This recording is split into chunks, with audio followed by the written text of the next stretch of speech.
Right, merci beaucoup. Thank you very much, Jessica. Welcome everybody to today's webinar on accommodation at work for persons with disabilities. For most of you, there's a lot of stuff that you already know. You already been there and so on. But it's just to give an overview about accommodation. What does it mean really? How to do it? It's not an exact science, but it gives you a good idea of accommodation, how it should be approached. So having said that, as Jessica mentioned, I will ask you guys if you have any questions at specific time during the presentation. This time I will try to make sure that the presentation stayed within a reasonable period of time, hopefully 30 minutes. And if I don't talk too much, and I apologize in advance. But having said that, let's start the presentation. And we'll start, so technically for everybody's benefits, the plan of this presentation is to talk a little bit about my organization. You already know my organization, so I'm going to run really fast through that. We'll talk about what is accommodation, the type of accommodations.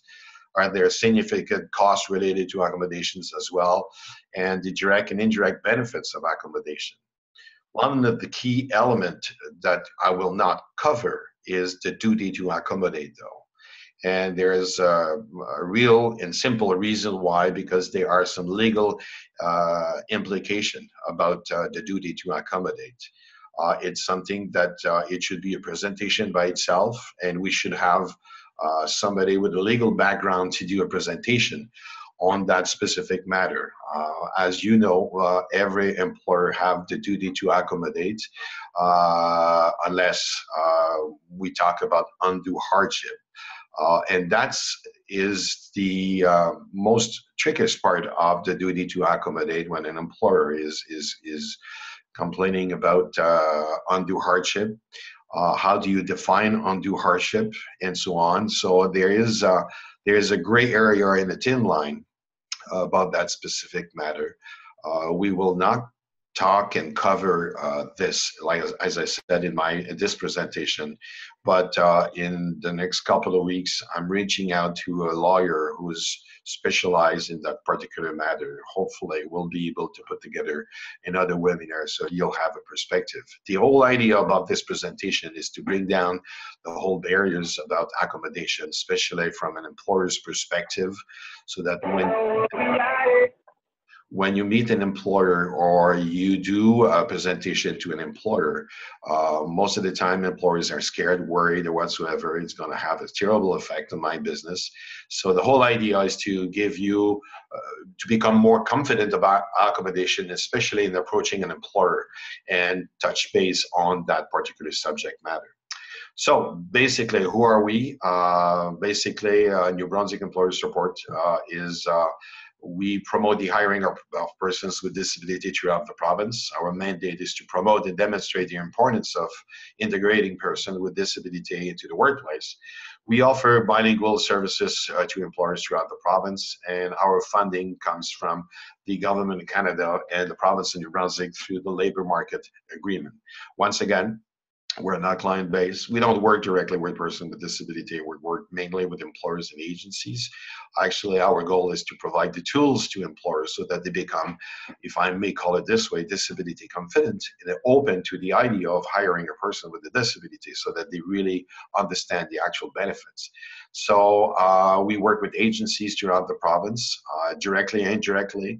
Hopefully, when we meet an employer and we can convince the employer that the idea of hiring a person with a disability is good for the business, hopefully they will reach out to all the agencies that we have throughout the province, including the NBASSE members as well. That should hopefully help you out. Having said that, I kind of skipped the video that usually I present to everybody when I do my webinar, and I guess most of you already seen the video, but it's part of our trademark that we talk about return on the investment, profitability, bottom line, has to do with the way we want to approach employers. That a person with a disability is just no different than anybody else in terms of performance, in terms of contributing to the bottom line of any employers or employer or organizations or whatsoever.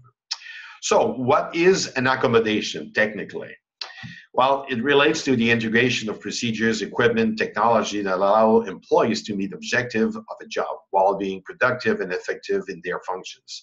Basically, accommodation is a tool that will assist an individual in being able to perform up to the expectation of the employer.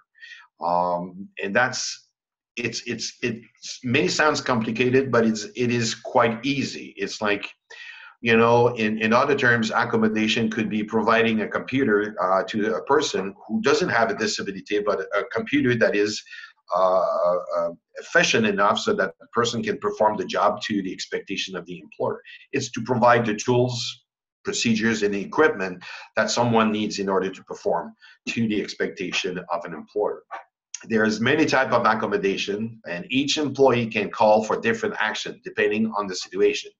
There is no universal accommodation that are appropriate for all types of disabilities, as none is for persons without disabilities as well. So it's not a one-fits-all. This is something that we have to remember, especially when you meet employers. Sometimes employers, you know, you have to understand that employers, because of the lack of knowledge about disability and so on, you know, and they are so the fear of the unknown. Because of the fact that they don't know about accommodation, you need to explain to them a little bit. You know, sometimes some people feel that, yeah, we implement something within the organization that should be good for everybody. Well, the sad reality is that's not the case. It doesn't mean that it fits for someone, that it fits for everybody. Everybody has particular needs. Technically, everyday employers do accommodate their employees without realizing it. For instance, you know, like I do have colleagues working with me, and we have specific ergonomic job station design specifically for individual needs. So employers already do accommodation within their respective workplace without sometimes knowing. And that's what I tell employers when I meet them and I start talking about accommodation. Some of them kind of freaked out and say, oh my God, no, I don't want to go there. It's going to cost me a lot of money. And when I start asking them questions about, you know, what do they do actually with their actual employees? It's like they realize that, oh, we're already providing accommodations to our staff. For instance, you know, if an employer has someone that has a kid working for them, which their kid is sick for the whole week, and the employer allows the individual to work from home for that whole week by providing a computer, a home-based computer, and so on, well, that's accommodation. So employers sometimes do not realize that they are already providing accommodation to their actual employees. And this is something that you have to play with it when you meet employers, because, as I said, most of the time they have no clue what accommodation is all about, and they don't realize that they're already involved with accommodation with their actual employees, which is an interesting aspect as well. Accommodation in the workplace. This is general information, and we will send a written document about this presentation that provide links and further or more information about accommodation. We'll send that to our friend Katrina, so in return she will share the document with you guys electronically. But according to studies, the vast majority of persons with disabilities do not need any accommodation in the workplace at all. This is a known fact. You know, a lot of employers think that everybody who has a disability need accommodation. Well, the fact of the matter is it's not the case. You know, like actually the percentage is really minimal in terms of how many individual, or what's the percentage. I think it's like 15%, if not less. I'll have to double check the numbers, but I think in the written document you'll get from Katrina, the specific information is in there. But we're talking about 15% of persons with disability that do need accommodation at the workplace. So it's not much. A lot of time employers, as I said, freaks out for no reason, because when you provide those facts, hey, brings down the barriers, right? An important aspect about accommodation at work: establishing accommodation is an ongoing process. it's not something that you'll do right away and then you'll fix it and you'll take care of it. That will take care of the issue forever. It's something that it's really an ongoing process. And I'll explain further down later on, but you have to revisit and reevaluate at one point in time, and how to do it though, and when to do it. Usually it's when the production or the performance of an individual is no longer to the satisfaction, or the employer realizes that, okay, what's going on? Christian is no longer performing up to his expectation, our expectation. Let's revisit. And usually it's the time that triggers when to revisit a specific accommodation. But by establishing accommodation, though, when we're talking, it's an ongoing process. It technically kind of never stops, but it's not something that you need to be on a daily basis. It is being reviewed through the performance evaluation of an individual. If the individual, as I said, cannot perform up to the original expectation of the employer, usually it's the time to revisit the accommodation. As well, though, the person with a disability can easily explain and share to the employers that, hey, listen, my accommodation is no longer allowing me to perform to your expectation. Can we revisit this as well? Because it's a two-way street when we talk about accommodation. There's an employer's responsibility, but there's an employee as well. Business can get help from health professional agencies and employment support services and other agencies helping both employers and persons with disability. This is the beauty about New Brunswick. Like sometimes we feel that there is not enough money being spent on persons with disability to accommodate persons with disability to find employment and at work as well. But there are numerous services and programs available throughout the province that could assist employers and individuals. We have agencies that are specialized in different type of disabilities. For instance, St. John Deaf and Hard of Hearing. We have the Neil Squire Society here in New Brunswick. We have numerous agencies that are that have contract with the province actually to provide that specific expertise. So they do a job assessment or a job site analysis with the limitation of the individual, and they come up with an alternative plan. So there are all kind of organizations and services available throughout the province, and in the document you'll get from Katrina, they are all listed in there. But the beauty is that, for employers, they don't have to do it by themselves, and especially persons with disability as well. There are some services and agencies available throughout the province, and there is as well financing available to not just the expertise, but finance incentive as well through the TEST program specifically with the Department of Post-Secondary Education, Training, and Labor. So there is 4 criteria to defining whether the adopted measures are relevant or effective or not. And those are the 4 key elements. We brought it to the most and simple element. We're talking about effectiveness, transparency, speed, and sustainability. Technically, those 4 elements are the only one you should be looking into to evaluate whether or not the accommodation in place are relevant or not. Effectiveness, we're talking about the accommodation that solve the issues by letting the person do his job or work efficiently and according to the objective of the job. Basically, the key element in this one, is making sure that the accommodation really made a difference, and does it allow the individual to perform to the objectives of the job. It's plain and simple, simple math. The employer is asking someone to be able to do this, this, this, and that. Does the accommodation allow the individual to do the same thing, to meet those 4 objectives as the employer already cited or, expected the employee to perform? Transparency is a key element as well. It's to implement the measures has no adverse effect on other employers or improves the workplace. Sometimes, and it's hard to, I'm having difficulty with this one, this part of the literature we came up with.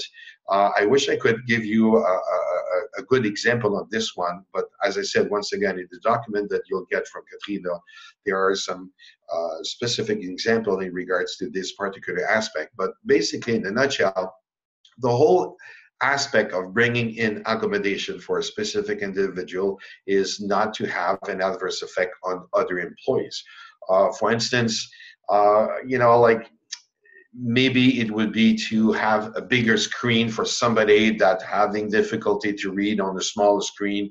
Well, if the workspace is really limited and you end up with a 25, 30-inch screen, and it affects everybody else around in the area because of whatsoever, that's the whole intent about transparency, and to make sure that it doesn't have an adverse effect on other employees.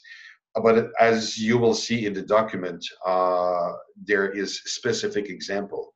But technically, this is not just about the person with the disability, but when you implement accommodation, you have to a certain extent, kind of evaluate the effect that could have as well with other employees within the employer premises or the work setting environment.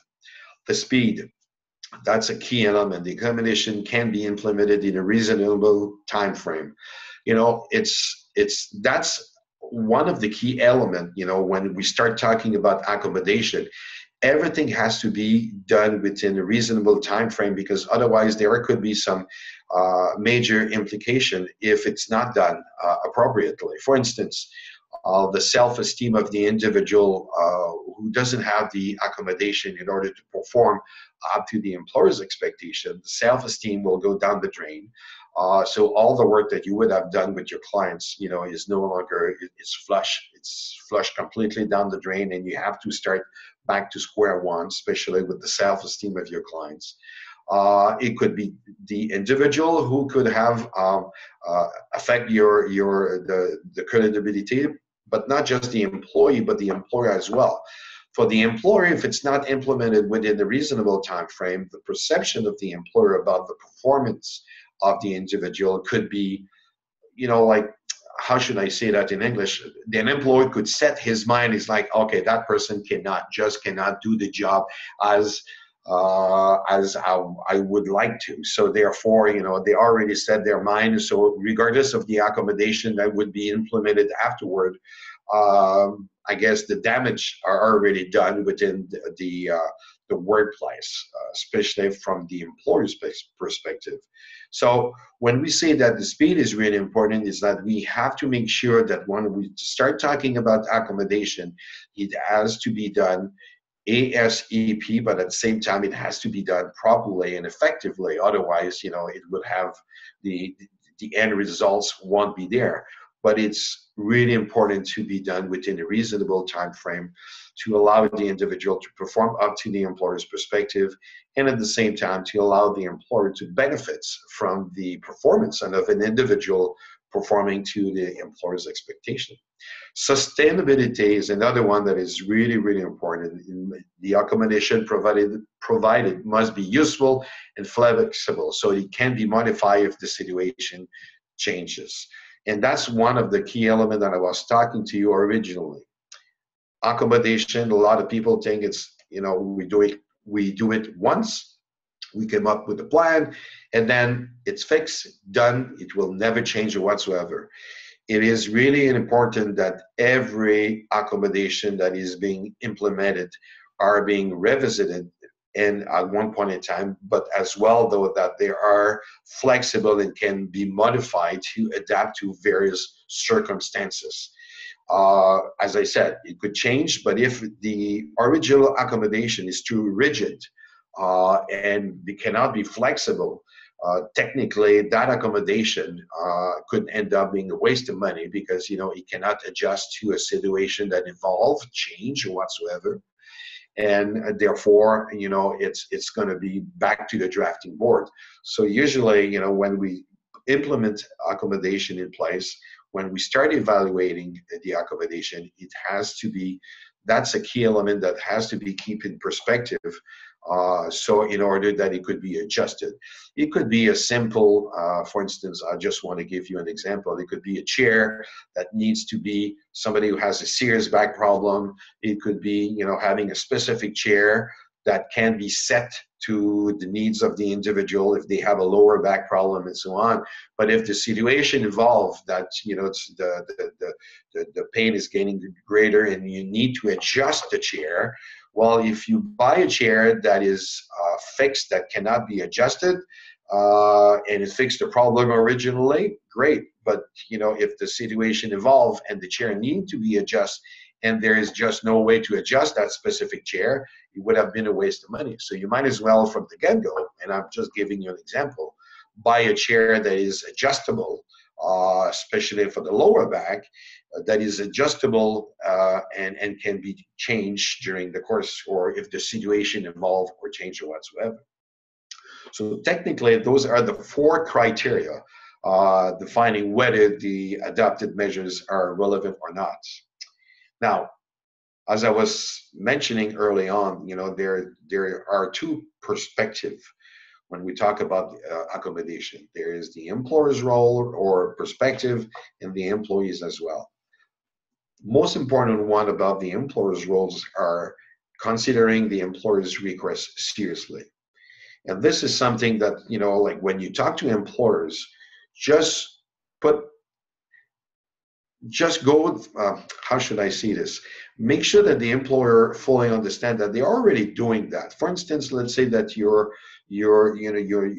approaching an employer that has a production line, and like the people in the production line are going back to the employer saying, well, you know what, like if we would do this, we could be more productive, it could be more efficient or whatsoever. If we make some changes on the production line, instead of standing up for 2 hours in a row, have them stool so that people can sit, seated and have up at the same time, but would allow the individual to be more effective and so on. So if an employee goes and approaches the employer to talk about accommodation, usually an employer should take that seriously. And you have to give the perspective of the employer about, they already, or try to find example that, they would already do that within their own workplace with persons without a disability, and make sure that, they understand that, they technically, if it's a person with a disability, they're asking them for accommodation so that they can perform to the employer's expectation. Should the employer take that seriously? Of course. If an employee doesn't, though, he's going to be the one who's not going to be benefiting from the performance of the individual. So technically, it's up to the employers to take it seriously, because at the end of the day, we're talking about performance, and it's a return on the investment for the employer's perspective. Establishing the accommodation in a reasonable time frame and providing a temporary alternative in the meantime. So technically, the employer, as soon as somebody approaches an employer for accommodation, the employer's responsibility is usually to address the issue as soon as possible. Let's say that the person can no longer work standing up on the production line for numbers of hours in a row. Well, before coming up with the actual solution, the employer should be working with the employee, trying to come up with alternate measures in the meantime to address the issue, so that the person can pursue their performance until a permanent or long-term accommodation can be put in place. They could come up with something and they could be put in place. But it's really important for employers to address the issue as soon as possible. As I said, usually it's temporary but let's address it so that we can, the employer can benefit from the performance of the individual by allowing the individual to continue his or her performance. Taking the time to explore all available options prior to the implementation of accommodation. Most of the times, it's a lot of employers wants to do a quick fix, right? It's so much easier, a quick fix here and there, but at the end of the day, we all know that a quick fix will not last long down the road. So it is really important for employers, as much as it is important for employer to address the issue as soon as possible, and hopefully try to come up with a reasonable or temporary alternative at first. It is important that they take the time as well to come up with a long-term solution. So it's something that the employer, you have to guide the employer in that journey for accommodation. They have to come up with something really fast in order to address the issue right away. If it's not permanent, temporary basis, so at least the person can continue to perform. But at the same time, make sure that the employer fully understands that they have to come up with something so that they take the proper timing to explore all the options available with the assistance either from yourself, because you know your clients, you know what's their strength, their weakness, and what should be done to accommodate them. But if you don't have the answers, as I said, we have all kind of agencies throughout the province that offer services free of charge for employers, and especially for persons with disability, in order to assist them. So take full advantage of that. If necessary, the employer should review and or change the adaptation already in place. As I said early on, the accommodation is not something that is being done, on a permanent basis. It's not one action that will, it could, but it's not necessarily the case. Let's say that you have some vision impairment and you need a bigger screen. Well, maybe the situation of the individual will, how do you say that, worsen, and the person will need maybe a bigger screen or specific softwares to start reading the screen on behalf of the individual because of their condition change over the course of a period of time. So those are things that the employer should take in consideration, but you as professional working with your clients should be able to follow up with the employer, when due time comes, just to make sure if the performance is always there, because the key element for you guys when you meet an employer, once you have somebody in place, if you visit them after a period of time, and you should, it's to talk about if there's any changes that occur during, about the performance of your clients, and if it did change, try to figure out what's taking place. And if it's accommodation, let's revisit that with the employer. If the employer benefit from performance from your clients before when the accommodation were appropriate, the employer will definitely not be reluctant to make some changes to those accommodation if it's needed, because the employer already knows by now that it would be up to his advantage to provide proper accommodation to that particular employee, because they can perform usually when the accommodation appropriate, they perform up to the employer's expectations. So the employer benefits from the performance of the individual. One of the key elements that you have to make sure that sometimes, there are situations when the individual confidentiality is really important. I'll give you, just for the sake of this webinar, I'll give you an example. I do have a friend of mine who had the surgery, and he has a bag, and sometimes because he cannot go do his personal things by himself, so he has a bag.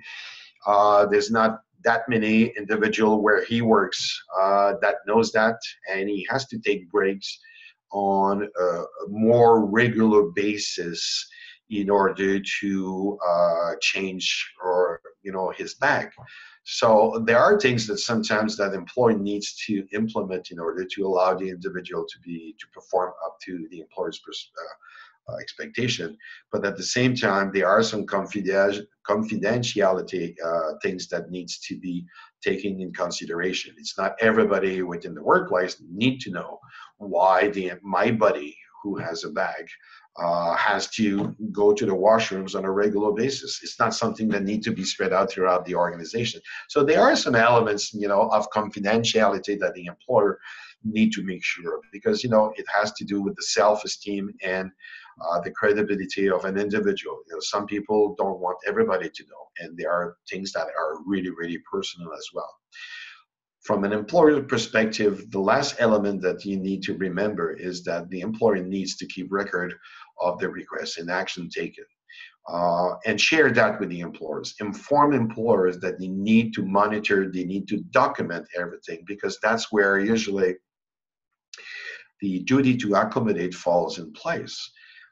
If something happened down the road for a reason or the other that the employer has to let an individual go for performance, and the persons with the disability go back and say, you know what, I was never given the proper accommodation at work in order for me to perform up to the employer's expectation. Well, it could easily become a legal battle and legal issue, and that's where usually a duty to accommodate falls in place.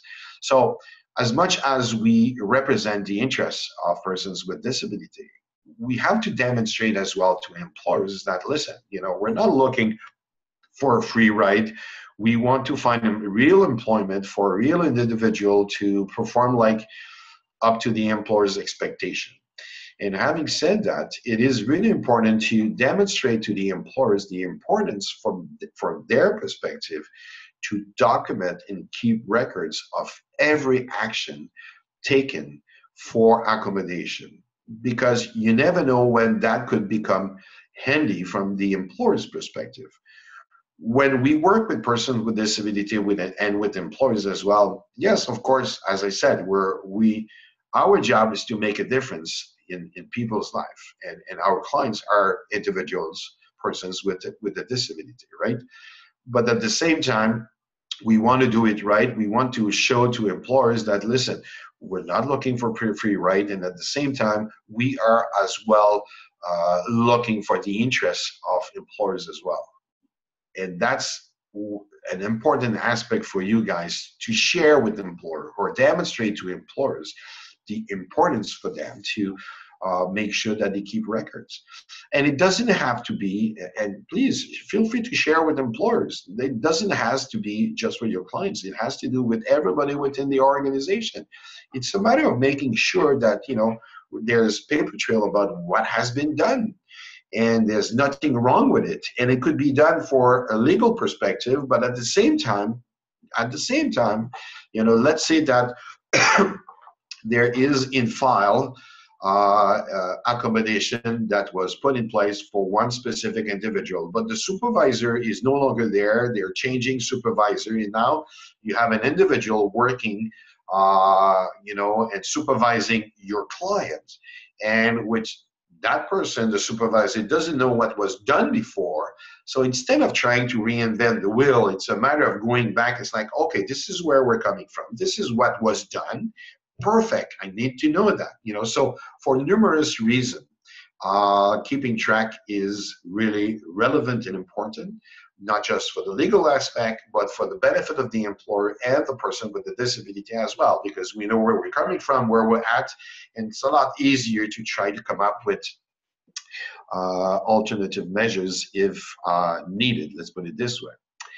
So before I go to the next slide and talk about the well, I'll just go to the next slide, but for the employer's role, I'm going to ask if there's any questions. Feel free, open up your mic. If you have any question on what I talked about so far, something that really struck you, or you have a comment on something that I said that you're not in favor, or you would like to have more clarification, please feel free to ask questions. I'll give you a few seconds. You open up your mic if you have any question. If not, I will just pursue with the rest of my presentation.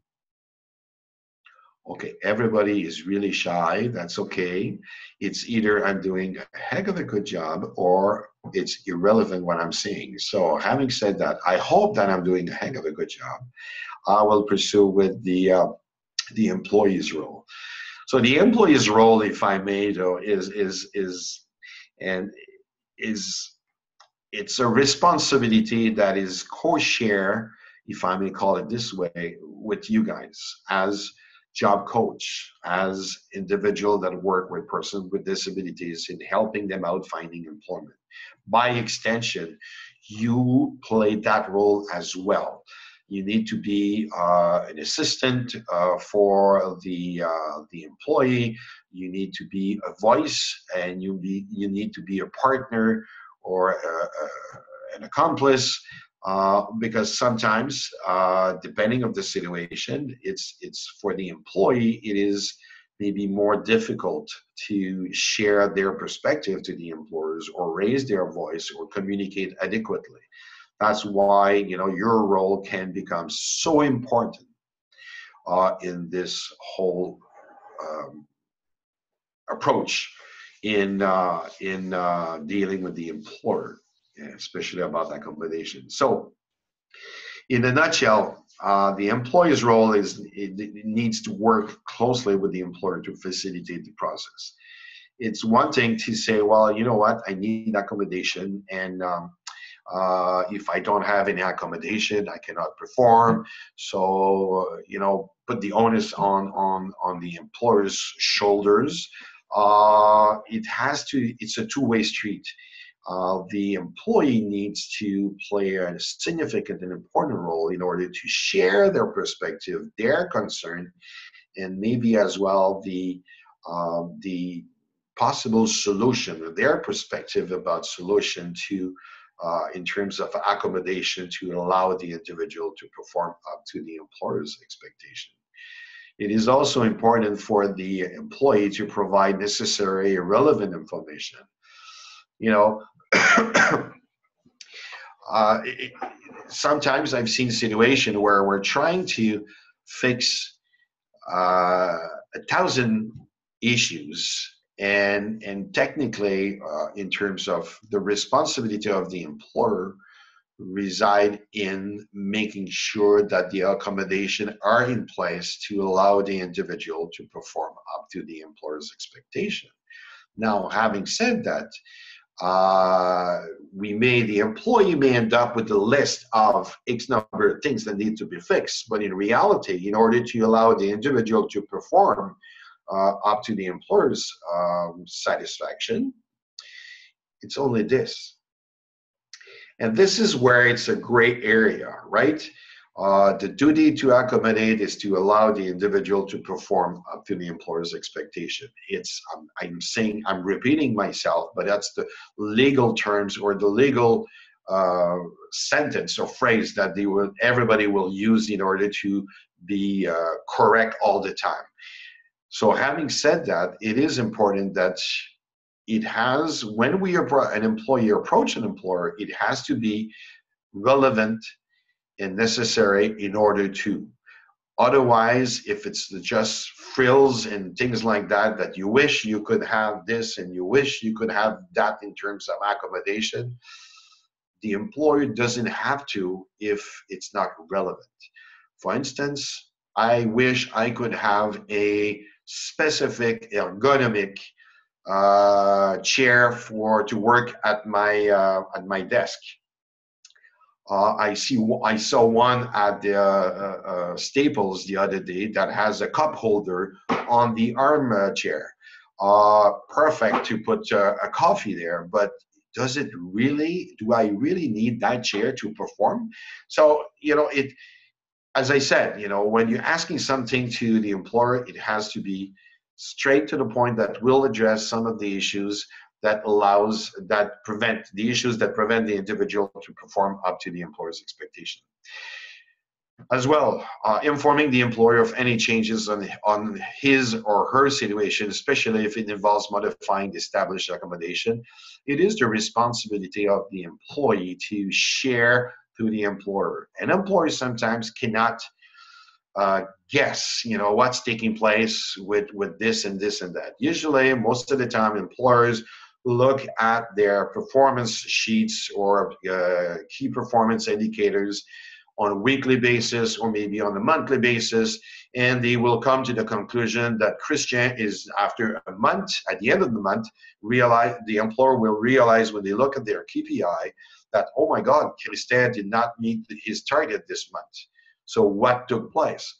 But all along, I knew that I was not performing up to the employer's expectation because my condition changed, and the accommodation originally that was established, put in place, were no longer helping me out up to the same level as previously. So why should I wait till the employer finds out if I know that my accommodation is no longer suitable for my condition? It is my responsibility to approach the employer and say, you know what, hey, listen, it's not working anymore. You know, we need to make some adjustment. And the employee knows that it's up to his advantage or her advantage to provide and come up with the proper accommodation. So therefore, don't be nervous in approaching an employer, because it's up to the advantage of the employer. He will or she will benefit from it, not just the employee, but the employer at the end of the day with the bottom line of their organization, if it's regardless if they are in the private sector or not for private sector. But as well, as I said, you know, it is really, really important. It's your responsibility by extension, especially because you're working with specific clients. It is your responsibility, if you notice that the accommodation is no longer appropriate, inform the employer as soon as possible. And the employer usually will make the proper adjustment. So as well, the responsibility of the employee is to consider every suggestion made by the employer and accepting the appropriate or reasonable ones. Sometimes the employer will try to and it's business, you know, it's the way everything works. They're going to do the strict minimum in order to make sure that they can benefit from the maximum of their employees, right? The less, you know, and a lot of employers work that way. And that's usually how business works, you know. Like, I'm not saying it's the right way of doing it, but I'm saying is that, you know, if in order to generate profit, you have to make sure that you have, you know, less expenditures than revenue coming in. So most of the time, the employer will try to come up with strict minimum and so on. But the whole idea here, though, is that it's not to accept, from an employee perspective, not to necessarily to accept what the employer has to offer, but it's a matter of being reasonable, okay, in what you would like as accommodation. Does a Volks versus a Cadillac, well, you know, Volks is better than Cadillac these days as opposed to 25 years ago. But having said that, I guess the whole idea is to make sure that in terms of accommodation, we don't go overboard. It has to be reasonable, acceptable, and appropriate as well. If it does the job adequately, so be it. You know, like, if a 20-inch screen or monitor do the job, well, if everybody would like to have a 40-inch monitor, a big giant screen, but do we really need that big? So it's a matter of using your judgment, you know, especially when you work with your clients, when it's time to negotiate or maybe to accept appropriate and reasonable, like, accommodation. Because, you know, think about it, you know, if you demonstrate to the employer that, oh my God, no, this is okay, it works, really does the job, the employer will really appreciate that perspective as well. It will be more inclined of bending over backward next time around, because he knows that, you know, you're not exaggerating in terms of accommodation. But at the same time, you know, there is no negotiation for accommodation as well, because you need to have, you know, what you need in order to make sure that your clients can perform to the employer's expectations. So it's just a matter of finding the right middle area, and usually employer appreciate that when, you know, like, you have organization individuals like, yeah, no, but that's what I need, but I don't need the Cadillac. The Volks will do fine and will allow me. Employers will appreciate that down the road. And the most important aspect as well, you know, once the accommodation is in place, the employee should perform according to the standard of his or her position. That's something that we really have to be careful. like individual that have disability or not, uh, you have sometimes employee that, like there's always something, like it never ends. In this particular situation, when we're dealing with persons with a disability, it is really important to address the actual issues or the accommodation that needs to be put in place in order to allow the individual to perform. And technically, the duty to accommodate, usually it dictates that the employer should address those issues, but those particular issues. And once they are addressed, the employer technically can expect the employee, if it's a person with a disability, to perform according to the standard of the particular position. And that's why it is so important for the employee, once you come up with an agreement or you come up with a plan for the accommodation with the employer, you really need to make sure that the plan will allow eventually, once the accommodation is in place, for the person to, because then after that, if the person cannot and the employer did provide all the proper accommodations and the individual cannot, well, technically, the employer could then let the person go because they cannot meet the employer's expectation according to the particular position. The employer will have all the right, and it's based on performance. And that is something that we really tell employers all the time. And I'm really straightforward when I'm meeting employers and trying to convince employers to proceed with the hiring of a person with disability. I keep telling employers, we're not looking for a free ride. We're not looking for charity or whatsoever. We are talking about individual that can perform, individual that it's, an untapped talent pool. They have all kind of skills, abilities, and so on. Let's put the individual in the right place. But at the same time, we're just telling employers, you will be able to expect performance and from an individual, regardless if the person has disability or not. So make sure that when you're involved in accommodation, that those ones will allow, at the end of the day, the persons to perform up to the expectation, because otherwise we may be in trouble big time. Briefly, the type of accommodation, they are numerous. As I mentioned early on, it depends on the disability, the situation, and so on, the work setting environment. But basically, the most common ones are like making alteration in the working hours. I'll give you an example. I have a wonderful individual in northern New Brunswick. She's in a wheelchair, and she works in the office setting environment. But in order for her to be ready and be at work for 8:30, she has to be up at about 5 o'clock in the morning, which doesn't make any sense. So we changed the working hours for the particular individual. She starts at 9:30 in the morning. So she wakes up in the morning at a reasonable time, 6:30, in order to be ready for work. Those are the type of accommodations sometimes that it doesn't need to cost money. It just needs to think outside the box and try to find ways where the employer and the employee can both benefit from each other and perform as well. So it's a good example. As I said, it took 3 to 4 hours for the individual to get ready in the morning. So by pushing back to 9:30 as opposed to 9:30, changed the whole ball game. Person was able to perform, get to work on a daily basis, and the employee. It's a win-win situation. The employer could benefit as well. Working from home, this is something that a lot of employers is seriously taking advantage of lately. It's a new trend.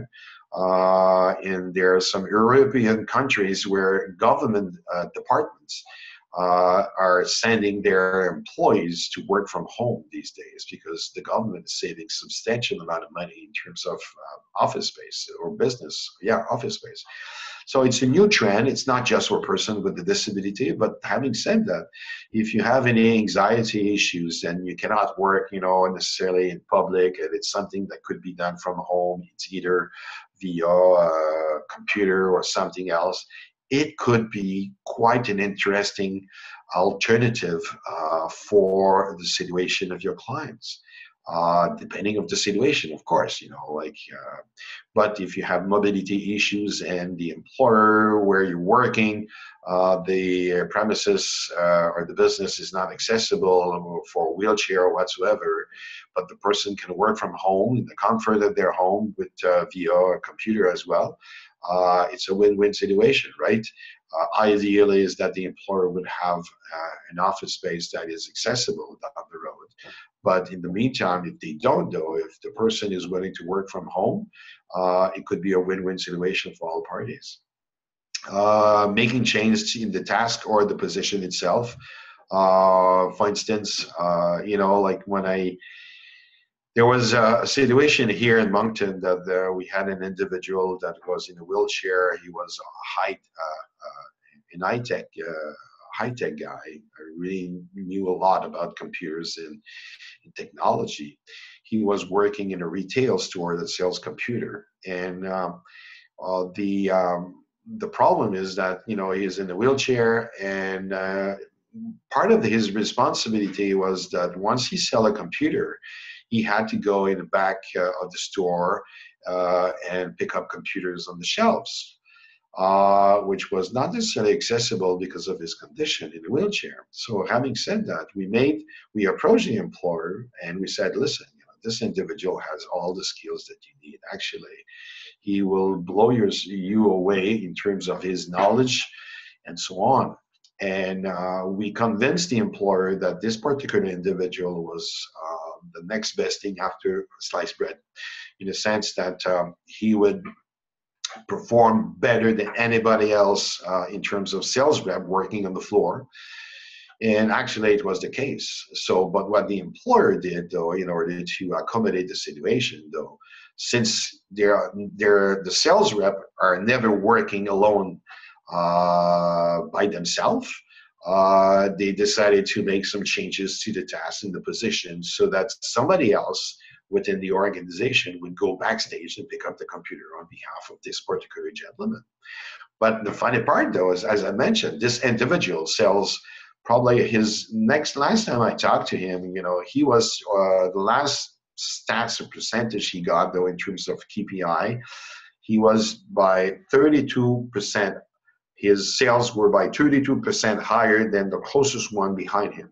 So it says it all about his knowledge, his expertise. So the employer do you think the employer was reluctant to make some changes? No. Our friend in the wheelchair is bringing in clients more and closing deal more than everybody else. So the employer decided to make some changes. But anyway, having said that, those are little things to take in consideration. It's an example, but I'm sure you could probably come up with your own example when you think about the accommodation for your particular clientele you're working for. As well, making modification in the workplace. It could be, like some places they have 2 floors to work, and a person who has a mobility issue, his office is at the 2nd floor. Is there any way, shape, or form we could, bring down the office of the individual on the 1st floor so that it's more accessible? It could be that. It could be having a table that can be adjusted. Those electric table that goes up and down as well. So in order to adjust for somebody in a wheelchair to fit underneath or something like that. There are all kind of modification that can be done. It could be making sure that we have braille on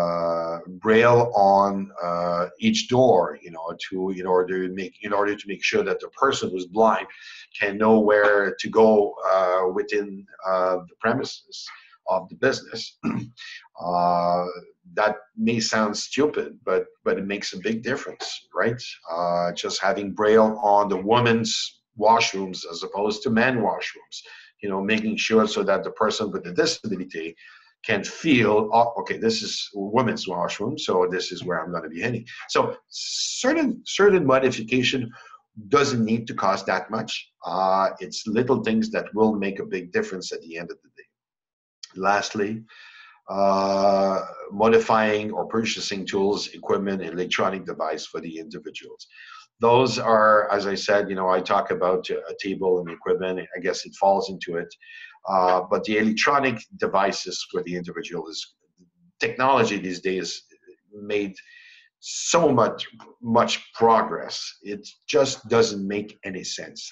The best example is that I have an IT company here in Moncton that for a reason or the other, because we had an individual who's dyslexic, and we find employment within that business. And for a reason or the other, we had some softwares. We brought in some softwares in order to make sure that the individual who's has dyslexia could perform to the employer's expectation. With the software we brought in, though, there was a few functions with the softwares that the employer, felt it was quite interesting. For instance, one of the functions of the software was the ability to voice. Well, the way it works, though, is that you talk to your computer, and it's like you dictate to the computer, and the software is so well designed. The performance and the margin of error is, I guess, under 3% or something like that. So usually a person who usually type properly on the keyboard, if you're like me, you type probably 25, 30 words a minute, because I only type with 2 fingers. But usually somebody, is really good, 40 to 60 words per minute. With that software, that specific function of that software, it allowed the individual to technically, to type, if I may call it this way, over 140 words per minute. Think about it for a minute. With the software we brought in to allow the individual who's dyslexic to perform his job, or his job, I should say. One of the functions of the software was to, voice over text. And so it brought the numbers of words per minute from usually 40 to 60 to 100 and something. It made such a big difference, so that the employer, and those are things sometimes to take in consideration, but the employer was so impressed by that he decided to purchase the software for everybody within his organization, so that everybody can use voice over text these days, because a lot of work is being done in front of a computer, and a lot of emails are being sent out and so on. And now everybody is using technology. So basically what I'm saying is that technologies these days, and equipment and so on, it evolves so much over the course of the years that it's just amazing. It allows the individual to do things that, it was almost impossible to think about it 5, 10, 20 years ago. Now, sky is the limit, in terms of technology and in terms of, how it could assist a person with a disability to perform to the employer's perspective. But the point is that, every electronic device is more individualized. Once again, it's not a one-fits-all, but you'll be really, really surprised if you have memory issues or something like that. You can have smartphone that can make such a big difference, though, in terms of allowing an individual to perform to the employer's expectation. I need to tell you a story about a situation that took place in Miramichi a few years ago. I had an employer who called me and said, Christian, I do have a problem with one of my employees in terms of performance. And if it's not being addressed, we're going to have to let the person go based on performance. And the individual in question was a person who was hard of hearing, Okay, the person had an implant, had to read the lips, but could hear a little bit, but most of the time would read the lips in order to communicate or understand people when people were talking to that person. Anyway, so the supervisor at that particular employer's place called me and said, we're having a serious issues, like we're giving him verbal task. In the past, we had no problem, but right now, he's not doing those tasks anymore at all. And so because of performance, we're probably going to end up letting the person go. So I told the employer, I said, hold on, let me double check. I'll be in your area the following day, and we'll talk about it and see, what kind of alternate measures we could put in place or accommodation. So anyway, when we arrived there, I met the person who's hard of hearing. Of course, I could easily see that the person had difficulty to pick up. He had to read my lips big time, paying attention. But at the same time, the person knows how to write and read, and he communicates via his smartphone with his friends and relatives and loved ones, right? So the person is smart, know how to write and read. Anyhow, after I met the employee, the person who was hard of hearing, I met the supervisor. And the first thing I noticed when I met the supervisor is that he had a big friggin', excuse my language, but a big beard. So big though, it's like you could no longer see his lips. My first reaction when I noticed that, I said to the employer, I said, my God, what's taking place? What's going on? You have a nice beard, like how long it took you to have such a big beard? He said, oh, about 6 months. And that was the same period of time where the performance of the individual who has hard of hearing start happening. So of course, my first reaction was, you know what? It's like, I'll call him Jack for the sake, just for now. But Jack problem is that he can no longer read your lips. That's why he cannot get the directives that you're giving him. That's why there's a performance issue, because the individual Jack has been working there for the past 3 years almost. No performance issues in the past, only in the last 6 months. Doesn't make any sense. Or the supervisor was freaking out and said, oh my God, I never thought about that. Well, am I going to have to shave my beard? I said, well, if you're okay, you won't have to. So what we did though, we download an application that costs $2.99 on Jack's smartphone, so that it's voice over text. So every time in the future, and we did that with the help of a service provider. So let's talk about accommodation, which is pretty cool because that's a good example. With the St. John Deaf and Hard of Hearing, they came in. They said, well, if the employer and especially the supervisor is okay with that, we're going to ask Jack to always bring his smartphone with him at work. And when his supervisor is going to give him a directive, he's going to ask to repeat once. And if it doesn't work, he's going to show his smartphone to his supervisor so that the supervisor knows that he's going to be recording specially for those directives. And then Jack will be able to read those directives. Well, think about it for a moment. For $2.99, we fixed the problem for the employer and for the individual as well. Well, maybe it's not going to be the case for your clients, but nevertheless, this is an example how accommodation doesn't have to cost really much, and how as well the electronic device and technology came a long way, and how can it really make a difference in regards to accommodation and allowing a person with disability to perform to the employer's expectation. Is there any questions, comments now because we're almost done. I'm heading into the last few slides of my presentation. If you're still shy, that's okay. I will continue then. And maybe at the end of it, I'll ask again. I only have 2 more slides, if I recall. I'll ask you guys if you have any questions whatsoever.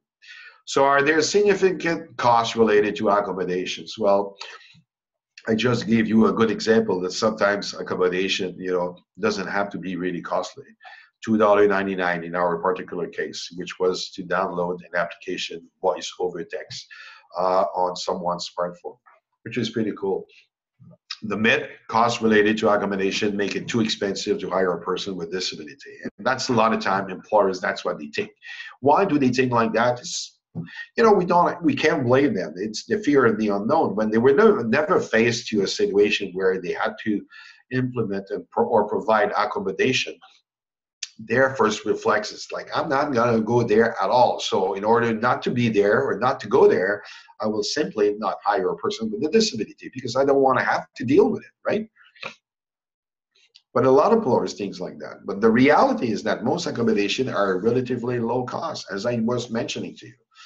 The vast majority of them, a person with disability, do not need any accommodation in the workplace at all. Which is the funny part. A lot of employers, most of the time, thinks that everybody needs accommodation. As I said, it's only about 15%. 15% of the population, which is pretty low when you think about it. And most of the time, what happens? They already have their own accommodation as well. Persons coming in, a person with a disability already have their own accommodation. This is something really interesting that a lot of employers don't think. But it's up to you to make sure that you fully understand that particular aspect so that you can relate and share that information to employers. There are high and low costs related to the establishment of accommodation. Of course, you know, if there could be high, let's say that an employee has to put a rent. That's a different story, right? But there are some financial program and assistance available in the Word document that we'll send to Katrina, so that in return she will send it to you. You'll find all the information about where the funding could be made available to assist employers. But the average cost of accommodation, if there's any, are between $0 and $600. And as I said, it doesn't have to be complicated. It doesn't have to be costly, but it has to do the job, though. The intent is not to come up with high cost accommodation or cheapest cost accommodation. The intent is to come up with the accommodation that will do the trick, will do the job, will allow the individual to perform and to contribute to the employer's benefits and bottom lines like everybody else. That's the whole intent. But just to give you a ballpark figures, you know, if there is any cost, it's between $0 and $600. Usually that's where we see most of them. Sorry about that. Persons with disability can often accommodate themselves by developing techniques or finding a solution while working. Many of them have their own possession, their own personal accommodation, hearing aids, or wheelchair. You know, it's like, and it's usually it's true, you know, and persons with disabilities sometimes, you know, like it's so amazing, you know, like when you work with persons with disability or you're exposed to persons with disability in the workplace, it's amazing the tools that they develop in order to perform or to accommodate themselves. I saw a gentleman not long ago that did a presentation at an event I was. He's a para-Olympian, only has one arm, and he does alpine ski, okay, and he's a Canadian athlete, really good. And he was, when he was doing his presentation, he was saying, you know, what he came up with. When he was a student in university, he needed to find employment because, you know, like he was no different than anybody else. He needed to survive and he needed money. So he was saying that he applied to work at the bar. And the issue was that you need two hands to work in a bar, especially to pour the beer from the beer station, because you need a hand to hold the glass and you need another hand to pour the hell, right? This guy came up with something out of this world, you know, and it's going to be hard for me to explain, but through a system of a kind of belt, he managed to attach the handle of those beer fountains attach it on the belt that goes on the floor, and he would use only his foot as opposed to his hand to bring down the bar handle so that he can pour the beer. So technically, he only needed one arm. Basically, what I'm saying is that Persons with disabilities, sometimes they have their own accommodation and their own techniques in order to find solution in order to perform like everybody else. And your clients, pay attention to your clients, because it is usually, they could come up with the ideas, then you would be blown away, if we pay attention to what they've done all their life in order to succeed and survive. And we could apply those techniques they develop over the years into the workplace up to their advantage. Accommodation funding resources, well, you will find a lot more information on that particular matter in the documents that Katrina will share with you. The opportunities one for person with disability, but most importantly, the one that we use on a regular basis is the TEST program from the Department of Post-Secondary Education, Training, Labor. Quite interesting, quite flexible. It has to be to the benefits of the individual, so that the individual at the end of the day can perform. So technically, the funding available is to assist an individual to finding meaningful employment. Pretty vague, pretty interesting, and usually every department, every regional office of the department are really flexible to a particular situation. The direct and indirect benefits. In terms of benefits, as I said, accommodation can be seen as an enhancement of a person's ability. And in a nutshell, though, it's to allow a person to perform like everybody else, and providing, I think it's well said, enhancement of person's ability, because everybody has ability. Sometimes we have some limitation that technically limit us to perform like everybody else. The accommodation is something to assist a person in being even more productive up to everybody's satisfaction. But as well, though, the way when I meet an employer, I really take the time to explain to the employer the actual benefits to participate in accommodation. It's not an expenditure for an employer, it's an investment. And the return on investment is so great for the employer's perspective, because at the end of the day, it's going to be a win-win situation. A win for your clients, especially a win for the employer, because the employer will actually benefit from it. Make sure that the employer don't see the accommodation they want to put in place as a favor for one of their clients. Make sure that it is a tool that the employer will provide to your clients, so that in return, your clients will do a favor to your employer. The other way around. And the employer needs to fully understand that particular aspect. It's not an expenditure, it's a strategic investment, smart move to make a difference at the end of the day. The direct benefits reported after implementing accommodation, retaining qualified employees, because the employees have the tools in order to perform. Increasing the employees' productivity, obviously, that's the whole intent of having accommodation in place. Eliminating costs associated with training a new employee. When you have somebody who can perform up to everybody's expectation and you reduce the turnover rate within the organization, everybody benefits. And the employers know, usually employer knows how to calculate that quite easily. That's one of the things that they know. You increase the employees' attendance. If the employees has all the accommodation in order to make sure that they can perform, there's no limitation, there's no barriers, there's no this and there's no that. Well, it will definitely reduce the employees' attendance. By allowing a person to work from home if they suffer from mental illness. Some days, if they don't feel okay to work from the employer premises, if the employer allow the individual to perform from home, because they have not necessarily a good day today, well, the employer is still attending work and it's still performing, although, by providing the accommodation, the employer benefits from it down the road.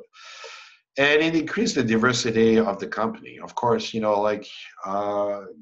more diverse in terms of the workforce is within a workplace, there are some actual benefits down the road. People think differently. If we all think the same way, if we're all the same, like we came from the same old, or it's like we're all going to think the same way. But if you bring different perspective, different ways of approaching a situation, approaching a situation, and everybody will bring their own perspective. At the end of the day, it's the think outside the box attitude that it ends up being. It brings a different perspective, a different view, and only the employer can benefit from that. It's incredible. Most of the employers that did embrace diversity and inclusion into the workplace, none have said that it was not up to their advantage. They fully understand the actual benefits with the diversity and the way, the performance-wise, as I said, the way they address issues in these situation. They have individuals that come up with different alternatives. The indirect benefits reported after offering accommodation, improving interaction with coworkers, it allowing individuals to really be part of a group, and increase the overall company morale because everybody is winning in this. It's a win-win situation. It changed the whole ballgame, the whole perspective. Company productivity, as I was mentioning, the interaction with customers, because we're more diversified and inclusive technically, so you have people coming in that can sometimes relate even more to a specific employer workplace, because they hire persons with a disability. In increased workplace safety as opposed to what employers would think. And this is something really for you guys to remember. A person with a disability usually have the tendency to stay within their safe zone. They're not gonna try to go out of their comfort zone. Usually they have the tendency of staying within their comfort zone. As an ex-WCB WorkSafe New Brunswick employee myself, I know for a known fact that when do accidents happen in the workplace? It's simple. It's when an employee get out of their comfort zone. They do something they're not used to. They don't know how to operate a specific piece of equipment and so on. And usually that's when accidents happen. That's plain and simple. Everybody knows that, especially employers will know that. So when you talk to employers, don't be afraid to talk about workplace safety, because it's a key element that you have to nail it.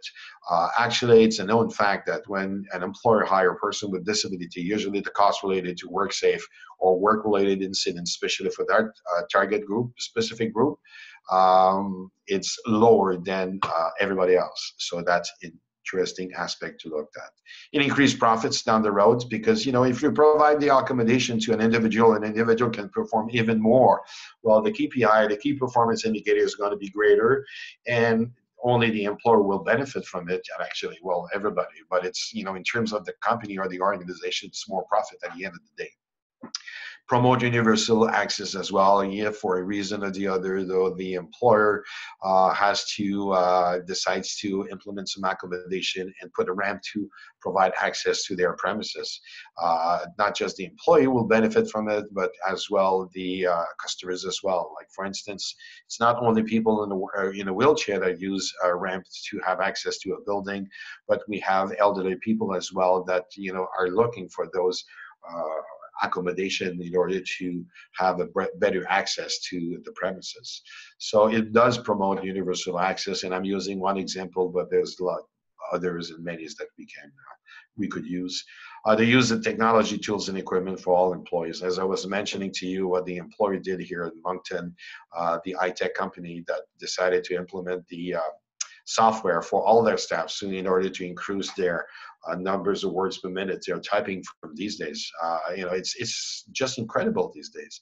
Those are the type of things that you need to talk to employers. So overall, the whole idea today was to give you, just to prepare you in how to approach an employer in terms of the perspective. It doesn't have to be complicated. It's up to everybody's benefits. It's not an expenditure. It is strategic investment by the employer, so that the employer will definitely have a direct benefit from it. I did not cover much about, as I said, the duty to accommodate aspect, because there is a thin line. Um, it's really tricky, and I would rather prefer having somebody with a legal background to talk about the duty to accommodate. But having said that, the whole intent, and what you need to remember, is that, you know, it's the accommodation is something that will allow your individuals, your clients, to perform up to the original expectation for that particular position. That is the intent of accommodation. It has to be something that could be flexible as well, and it could be revisited at one point in time. But most importantly, it's a two-way responsibility. The employer do have a responsibility, and through that at the employer in a responsibility that will definitely provide benefits to the employer, and by explaining to them the investment as opposed to the expenditure. As well, though, it is the responsibility of the person with the disability. If they feel that they have changes that needs to be made to their accommodation, it is their responsibility to come forward and talk to the employer as soon as possible in order to make sure that the proper changes can be made, so that at the end of the day, situation could be brought back to the original, you know, in terms of performance-wise and so on. It has to be a win-win situation. So I hope that you did enjoy the webinar this morning. As I said, in the Word document that you'll be getting from your colleague Katrina, you'll find more details, more linked to specific situations, specific organizations that can provide more information. The whole intent this morning was to give you an overview so that you are more confident in approaching employers in regards to accommodation. On that note, I will ask if there's any questions before we finish the webinar. I'll leave that up to you guys if you have any questions.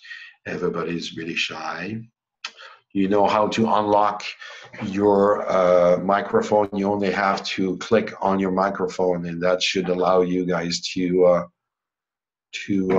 ask any questions or comments if you have any.